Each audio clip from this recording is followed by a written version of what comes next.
To me, represents a very public ostracism.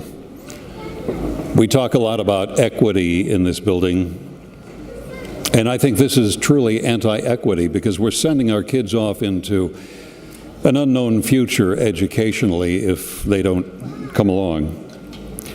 So I look at this as a very public ostracism, a very public shaming based on the power of government to say, come on now, come along peaceably.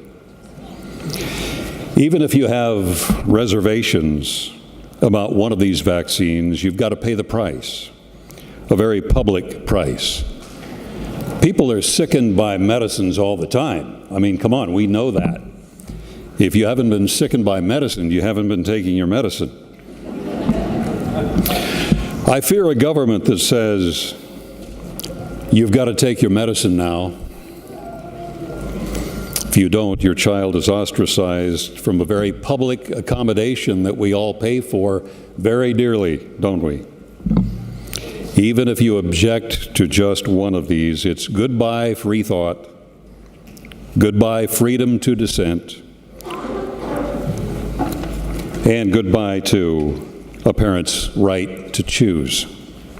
Goodbye conscience, based on deeply held religious beliefs.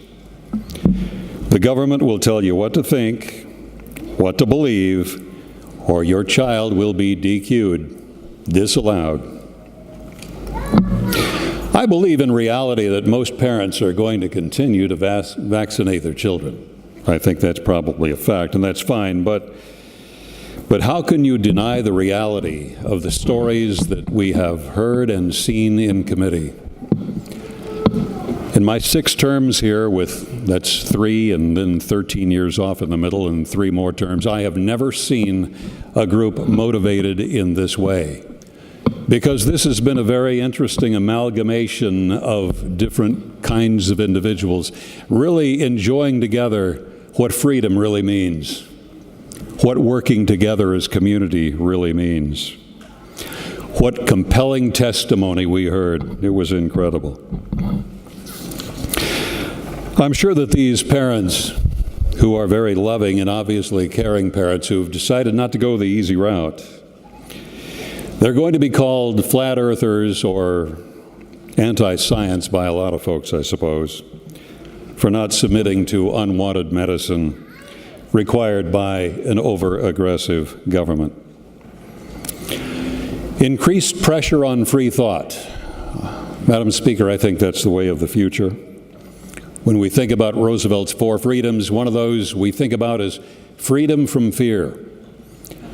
And can you imagine if you are in a situation where you want your children to continue to get the public education that we obviously think so much of, but yet will have to lose based on this decision? So just think, if you go ahead and submit to those injections so that you can have your kids in this very public accommodation, it's no fun to live with fear, wondering what's going to happen with these children and this medicine that you are so fearful about.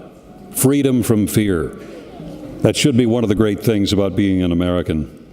If I understand correctly, even school nurses don't have to be vaccinated specifically to work in our schools. Bus drivers, coaches, they don't have to be, from what I understand. So why do these kids have to suffer through this? Madam Speaker, I would urge us to engage in free thought today and say no to House Bill 3063B. Thank you, Representative.